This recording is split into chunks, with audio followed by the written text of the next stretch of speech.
What is shaking? It is episode 20. We made it to 20 episodes. Why? Because you cannot cancel me. It's Mark Cordone with Lauren LeMunyan, the Spitfire coach, here to talk about owning your Spitfire today. I got a couple things if you haven't figured this out yet. Uncovering the Life of Your Dreams by Bruce D. Schneider. Freaking awesome book. Like if you have ever like asked yourself the question, like there's got to be more to life than this. Like this guy, Bruce D, talks not only about that, but he also talks about like dreams and portals and like all this kind of stuff that like it doesn't make sense until you actually put it together. So like if you've ever been like, have you ever written, because we're talking to Jersey Fresh right now, songwriter, podcast. I'm not writing songs. Not yet. Own it. A podcast. One day. You write podcasts. You were writing a book at one time. I am writing a book. Have you ever had like a moment of inspiration in your dreams and then you write it down and you're like, oh my God, that was so good. You know, I don't have them in my dreams, but I have them in the shower. And I now have a stack of of dry erase markers. And it looks like a crazy person lives here with like all of the messages. Yeah. It's like Memento, but on my mirror. It's like Memento on my mirror. Next thing you know, you're going to have tattoos of all your ideas on you. I stopped getting tattooed when it was legal. Oh, yeah.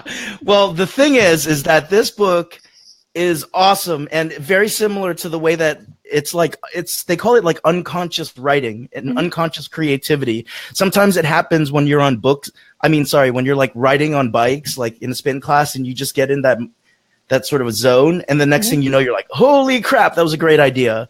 So that's what this book is about, and like creating your dream life from it.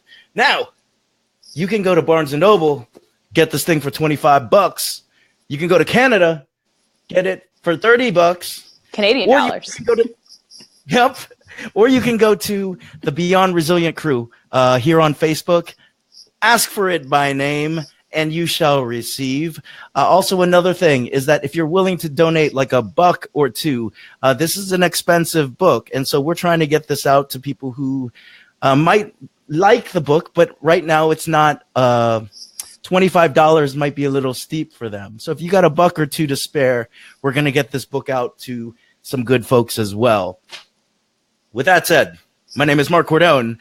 I am a positive psychology coach. What is a positive psychology coach? Well, number one, I create space for you to feel good every single day. Feel good every single day.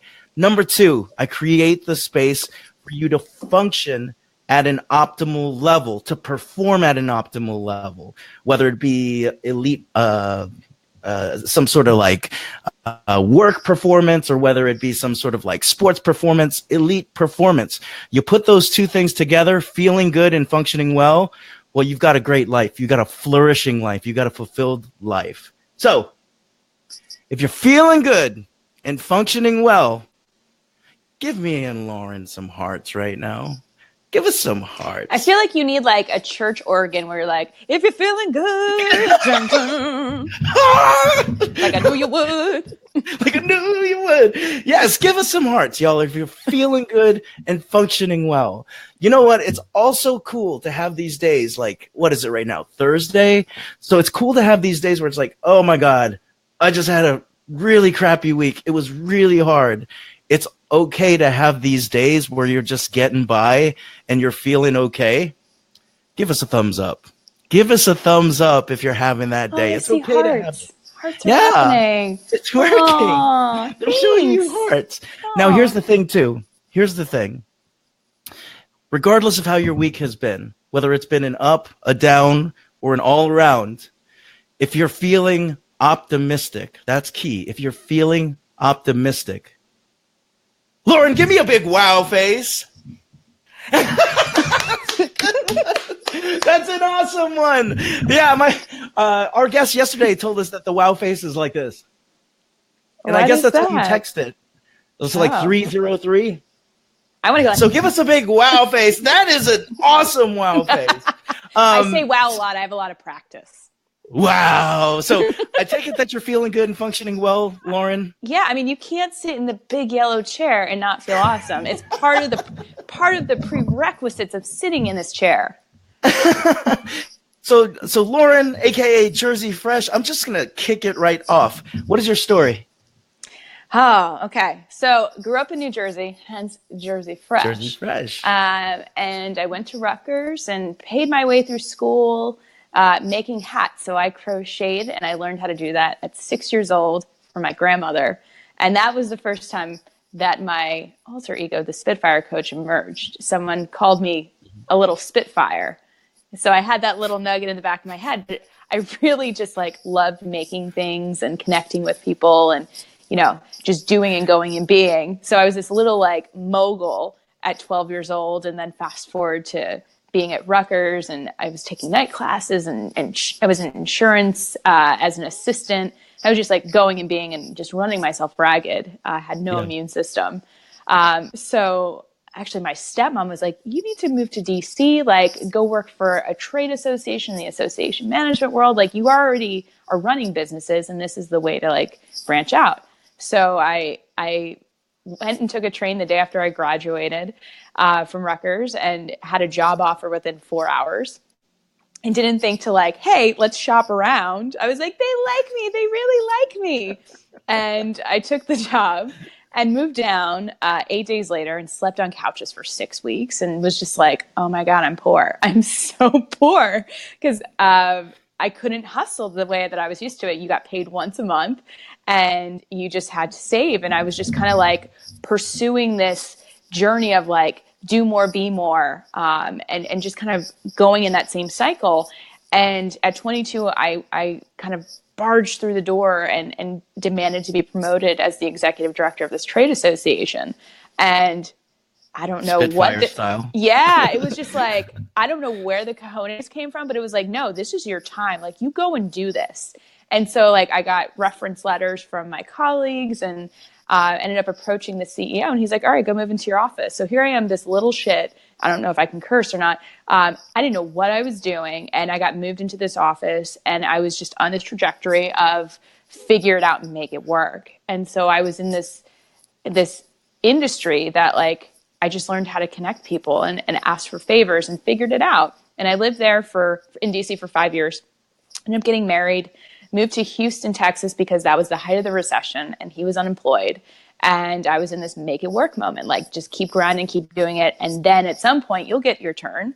And so 2.5 years in Houston, hit another rough patch with the job market and decided to move to Las Vegas. And we opened up a CrossFit gym. And that's where I fell in love with coaching, because I realized that so many people had put themselves into so many patterns that weren't sustainable, that weren't enjoyable, that they just kept putting themselves in. And I was listening to the limiting beliefs and all the nonsense that they were telling themselves and all the ways that they were unhealthily feeding themselves, not just with the food and the booze, but with the messaging and the relationships. And there was a moment where I just kind of hit this wall of like, I'm working 16-hour days. I'm traveling every 2 weeks. I'm supposed to be happy. I have this 5-bedroom house. I have this husband. I have a cute dog, and I'm miserable. Like, I'm exhausted. I'm barely sleeping. And I was just like, something's got to give. And I hired a career coach, and the first session changed my life because he asked me, so when do you get to be happy? When is it your turn? And I couldn't answer him because I realized that every decision that I put in place was systematically destroying any hope that I had for happiness. And I was waiting for someone to give me permission. And so I woke up and he said, you're meant to be a coach. And I was like, that's woo-woo BS. Like life coaches, like crystals and like I was super judgy. But he's like, just do the research and see. And I found IPAC and fell in love with their application in real life. And I realized that my relationship, my marriage was not the place I needed to be. And so I ended up enrolling in IPAC, and it ended up being such a positive experience and supportive experience for me to not only work through my stuff, but to become this coach and be present for other people. So got divorced, sold my house, let go of the business, moved back to DC. with my dog, sold everything and started fresh and started Jersey Fresh. Fresh. Yeah. And so I came back and just said, I'm going to give this job 6 months to see if I can make some positive change. And I realized that it was another toxic relationship and environment. And I left with no clients, without a plan. I don't recommend that unless you have some financial cushion. Yeah. And that was June 4th will be my 2-year anniversary of making the plunge. So I've realized that in order to be my best self as a coach, I need to make those same commitments that I'm asking of my clients to just boldly go. Absolutely. Absolutely. And before I make a comment on that, Chrissy Collins has a streak going on here. Hey, Chrissy, our amazing guest from yesterday, Jeff St. Laurent. Dude, that spells wow. Wow. I think that's W-O-W. Wow. Right? Oh, that. Yes. Oh. Thank you for the education, Jeff. Chrissy on a streak. Awesome. She's laughing. She's crying. She's seeing all the reels coming out of your story. So thank you, Chrissy. Now, let me ask you this, Lauren. Young SpitFire, Lauren, yeah. Right? Knitting away, I'm thinking about all this fur going everywhere as you spitfire, you do all this crazy stuff. Where did this notion of do more and be more come from? Oh, I mean, it definitely came from probably my dad most. I picked it up. Okay. My parents were both hustlers. They were young parents. And so there was always this kind of feeling of like, in order to survive, you must produce. You must provide your value through production. Okay. And it really didn't dawn on you at any time that this was unhealthy for you? No. I mean, I was getting sick all the time. But honestly, here's the pattern. The only time I got a break was when I got sick. The only time that I asked for help was when I got sick. Even as like a young kid, I had so many health problems. And I was probably a bit of a hypochondriac, but that was the only way that I could ask for help as like this.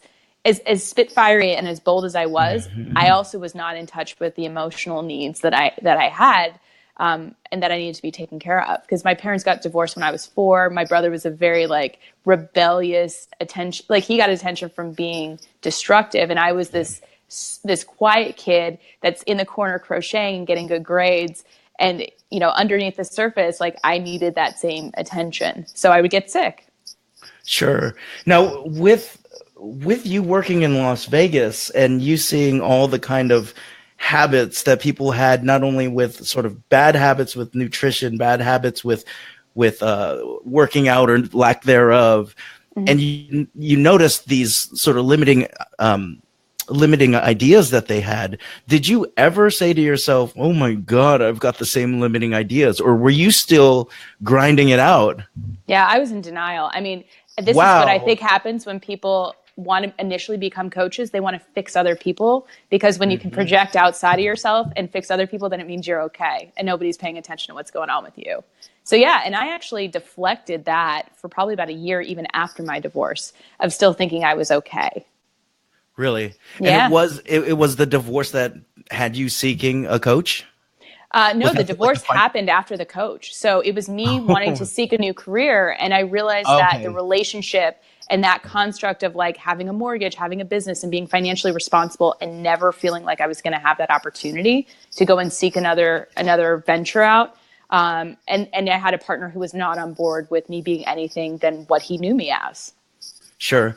And I think one of the things that I see happen, there's 2 things that I've seen happen in terms of being in the coaching world for the past couple years now, more than a year now, is that newer coaches tend to subscribe to that do more, be more. I'm putting out X podcast, X this. I'm going to do this. I'm going to put out all this stuff. They're still finding their voice as a coach.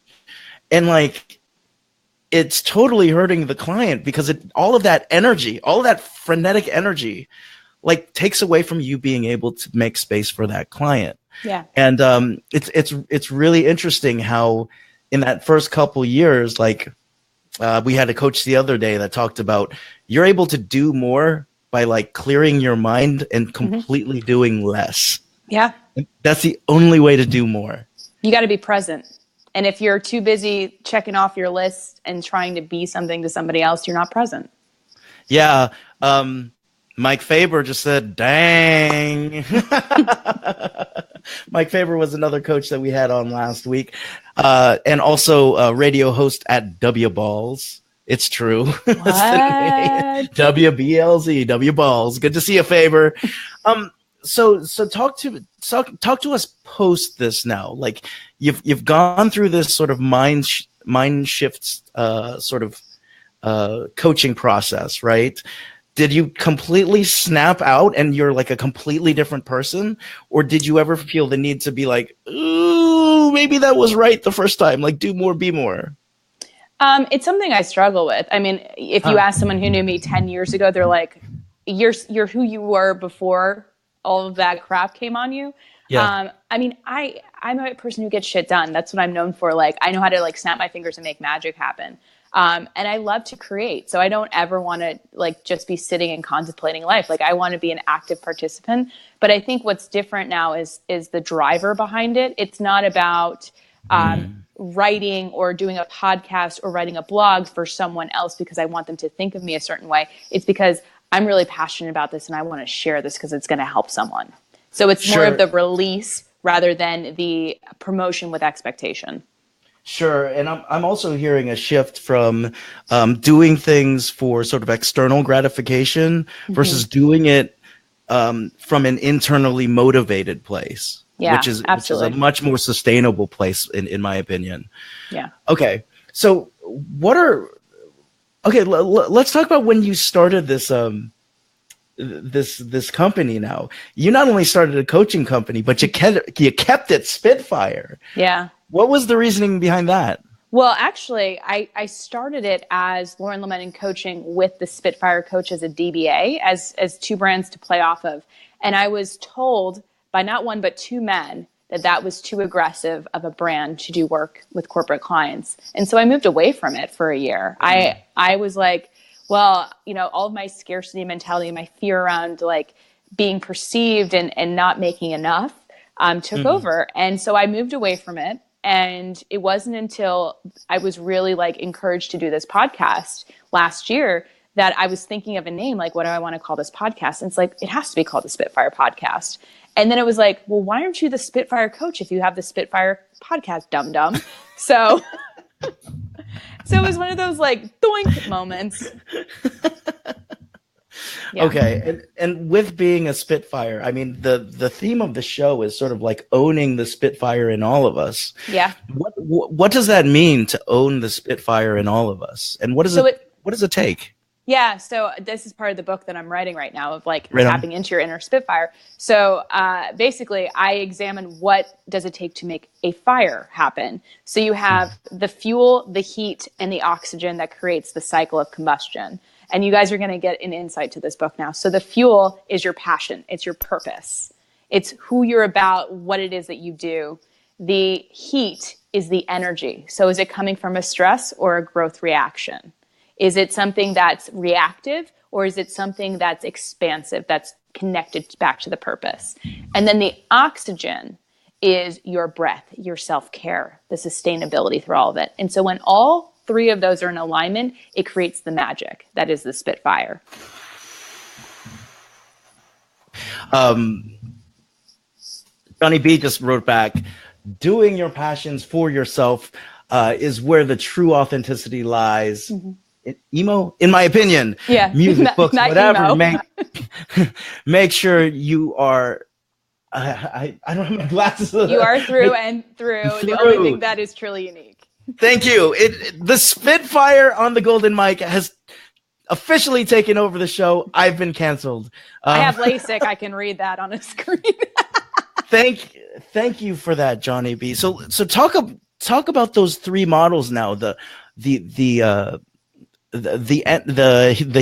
the oxygen, the way combustion works, and what does that look like in our daily lives? Yeah, so the key element of all of that is the vehicle in which you express, which is the spitting of it. So finding out a way to express your passion, to be in touch with the energy. So whether it's stress reaction or growth reaction, and then to really take care of yourself. So I think the first element is taking care of yourself and giving yourself the space to even discover your passion and your purpose. And I think in order to do that, you just have to go out and be silly and have fun. It's like kicking it back to when you were your goofy little 4-year-old self. And I have a picture of this that I bring out in my social media of me sitting on the counter with a cupcake with a mischievous look on my face, like I just got caught doing something. But that's me. It's like, what did you just catch me doing? So I love that idea of like symbolism and creativity. But for some people, it's writing. Some people, it's like having conversations. But whatever it is where you feel that inner, like the heat in a way that just sustains you, like you feel that change in yourself when you're doing it, you know you're on that growth pattern. But if you feel it in your body where it's stress and it's that tightening of the chest, the weight in your shoulders, that lower back tinge, then you know that you're in the expectations and the shoulds. So you may have these bursts of flames, and this is where the blaze, like that comes out. Yep. It's not sustainable. So if you can think of like, how do you need to sustain your flame? And it comes from the breath and the oxygen. If you bring too much oxygen to it, if you're going to blow the flame out. But if you don't give it enough, if you snuff it out, it goes away. So it's a matter of understanding like what is that continuous self-care that you need to have. But here's the other thing. Even if you snuff out your flame, it doesn't go away because you still have the embers. Oh, look at you. Look at you. Well, I think the biggest thing that I'm getting from this is that sort of your self-care, so the way that you pay attention to whether things are draining or they're promoting growth with you is a continuous cycle of reflection, right? And so self-care yesterday is a little bit different for me than it is today.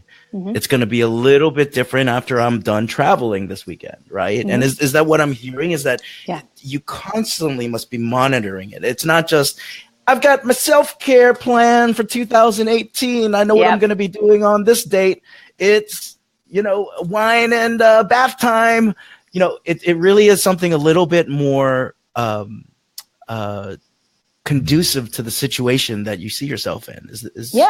It's tending to your flame. So whether you have a fireplace at home, you have a candle, or you have a campfire, you're going to tend to it differently because your environment changes. So what are the resources that are at your disposal, and what can you take with you? So whether it's recorded meditation or journaling or something that you'll have with you in order to take care of yourself at that moment. Gotcha.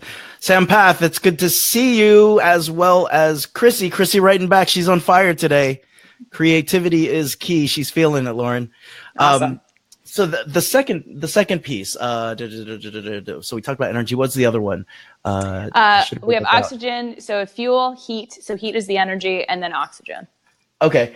Talk about oxygen. What does that mean on a daily basis?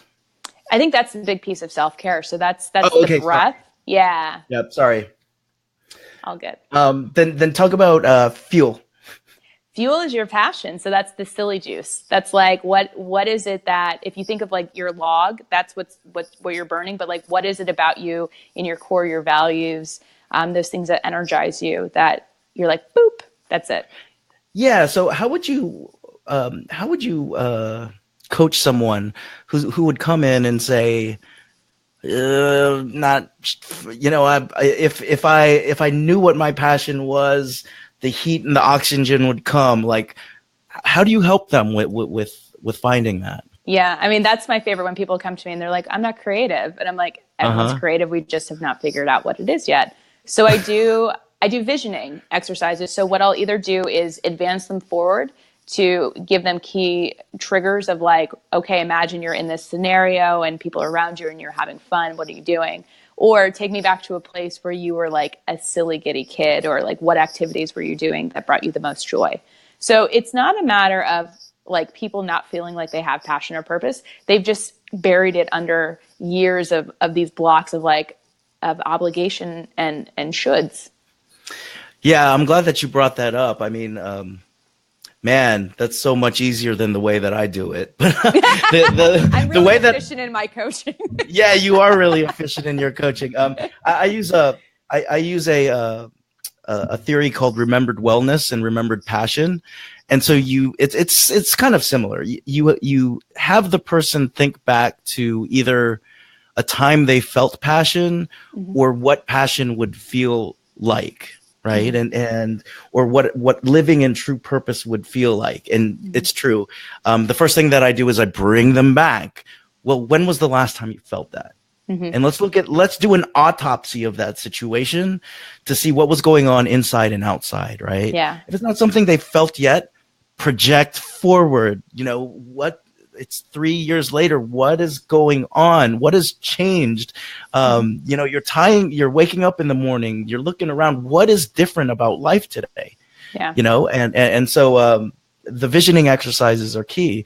Those are things that we can do on our own, or is that something that you recommend doing with a coach? I think those are one of the things that a coach is really valuable, because they will guide you to a place and then ask you the questions to dig deeper. You can absolutely do it on your own with a guided meditation, but I think what you can pull out from that experience through a coach is so much more advantageous and valuable to help build a more cohesive plan. Absolutely. Now, is there anything for someone who's like, I have zero passion, I am not an artist? Is there anything that they can do at home right now, watching to begin to think about what that passion is? Yeah, I mean, I think it starts with just create a list of things that you've always wanted to try but never did. I think breaking out of the norm of the bubble of routine, get your brain thinking differently and trying something that scares the crap out of you. Just go and do it. Like, I'm starting a screen printing class on Monday for 9 weeks just because I want to do something new. Or like go take a dance class and look like a fool, because we all do. Go do karaoke. Yeah. I mean, it doesn't, you don't have to go jump out of a plane to have like some epiphany. It's just put yourself in a different situation. Go talk to new people. Yeah. I like to use this with my own personal life. So using I personally feel like inaction is the worst thing for your passion. Even if you take something and you're like, no, you can still, with the feedback loop, figure out, okay, I'm moving a little bit away from my passion, or I'm moving towards it a little bit.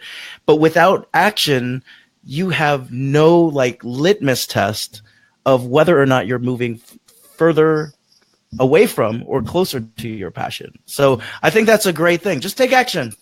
Yeah, but on the flip side, though, what I will say is, if you are a chronically busy person like I am, when you feel that urge, that tinge in your chest to go and do it, I just talked to a client about this today. Your first thing to do is nothing. That's true. Just sit in the discomfort of like what's getting triggered right now that you're not paying attention to. Because if you're in this, I got to show up here, you're not paying attention to what you actually need, which is that oxygen, that breath, that self-care, which opens up the channel for creativity and your passion to emerge.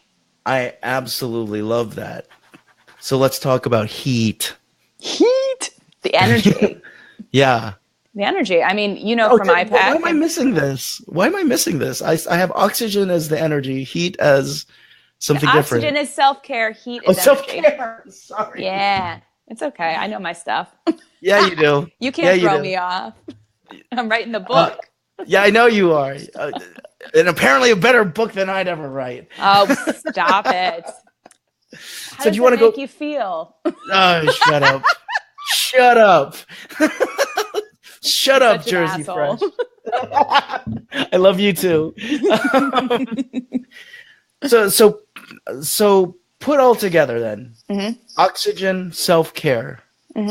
Heat is that idea of energy, and looking at energy from energy that could be, pulling you down. Any energy that's kind of draining or slowing you down versus energy that is sort of empowering, invigorating energy, right? That's the heat.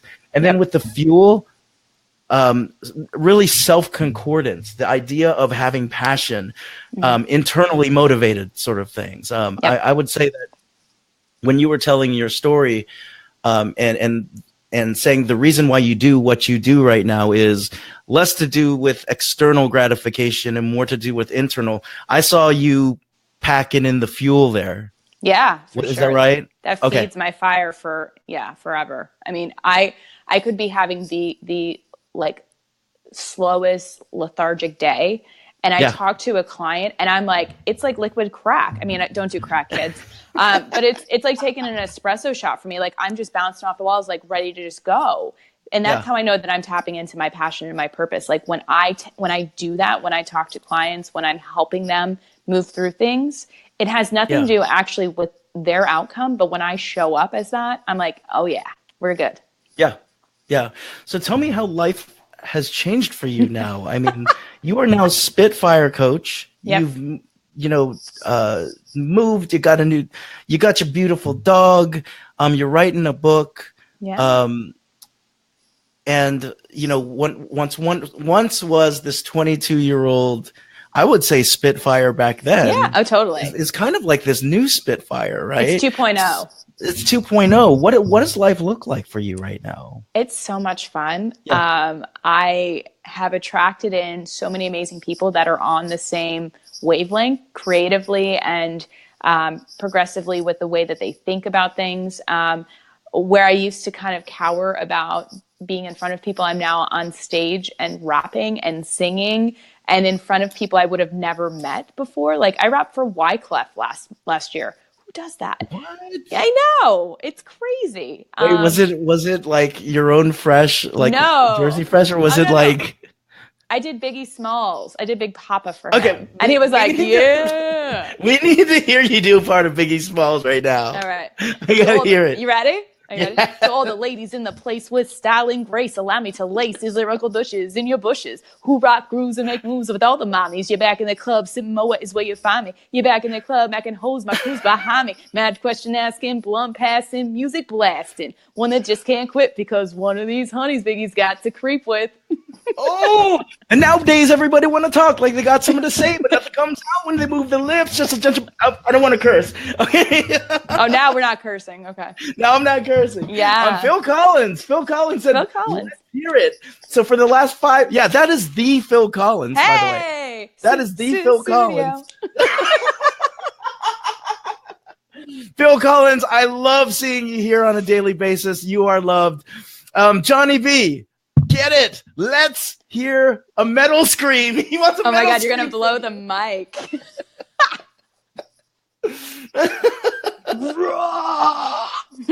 That's pretty awesome. That's pretty awesome. There you go, Johnny B. You got your metal scream. That was the from subdue Spitfire. Screen. So Spitfire, how can we keep in touch with you now? Like, this has been an awesome episode. What's the best way to get in touch? Well, you can hear me on a weekly basis at thespitfirepodcast.com. You can go on iTunes. I also blog like a mofo. And you can hit me up on all the social media channels. I'm at Lauren LeMunyan on Instagram, on Twitter. You can email me. But yeah, I mean, if you want to work with me, like I love working with creative entrepreneurs and passionate professionals and just help them get even more awesome. Like it's playtime for me. It's like a big playground. I mean, look at my wall. I mean, come on. This is what you get in coaching on my wall. And she breaks off into freestyle raps. Yeah. I mean, if I was signing an agreement with you, I would make sure that you do one freestyle rap with me every single session. You got it. Lauren, I have totally loved getting to know you. I've like ever since we met on your podcast, like there's just been this like really cool gel that's been going on. And I think it kind of validates the fact that like many times people want to be more of they want to choose a niche that is a little bit more plain Jane when inside they know that there's a niche and a demographic and even a psychographic that they can serve. And I love the fact that you proudly and unapologetically stand for that. Like it's awesome. I never apologize. No, I've never and never will. Never will. Called me an asshole on my own show today. I think I called myself an asshole. I said, I'm sorry, I'm an asshole. You can play it back. Okay. I thought you called me one. I was like, sweet. Oh, no, I'm episode. not that rude. That's on the second time I'm on. Okay, that will be on the second time you're on. So I don't know if you know why this is called the Golden Mic. No. Great. Oh, God. So, we're going to do a visioning exercise for you then. My favorite. So every episode concludes with this vision, right? And you get to take the stage like you usually do, but a little bit more amplified now, because I want you to imagine a golden mic is descending from your ceiling, and it stops right in front of you. And this golden mic, Lauren, this golden mic translates into every language, and every person in the world is going to hear it. And you have 2 minutes to say whatever the fuck it is you want to say into that golden mic. All right. You're on. Number 1, it's not that serious. You are here on this earth to have fun. It's not a competition. It's not a comparison. Instagram isn't real. Twitter is real because it's thoughts. But you are meant to do big things, and you are meant to work with people and inspire them. But first, you take care of yourself, because you are the most important person that's here. And so if you have ever thought of doing something big and bold, but talked yourself out of it, this is your one wake-up call. You're only going to get one, so you better listen good. You are here to do big shit. And the more that you ignore it, the more you're playing small, the more you are a disservice to other people. So it is your time. This is your alarm clock ringing in your ear. Your mom's not going to wake you up again. It's time to go big. It's time to live large, because this is our only opportunity. So what is it that you're about? Because I'm here to inspire you. I'm here to light that fire under your ass, to make you live your best life and to inspire other people. Do I have more time? Was that what I was supposed to do? No, most people are like, hey, Mom, hey, Dad. No. I'm using my golden mic opportunity. No, you just spit hot fire, lava, solid gold onto the earth. Lauren, you've said it all. We're going to have you back soon. Yay. Johnny B, I agree. She killed it. She killed the golden mic.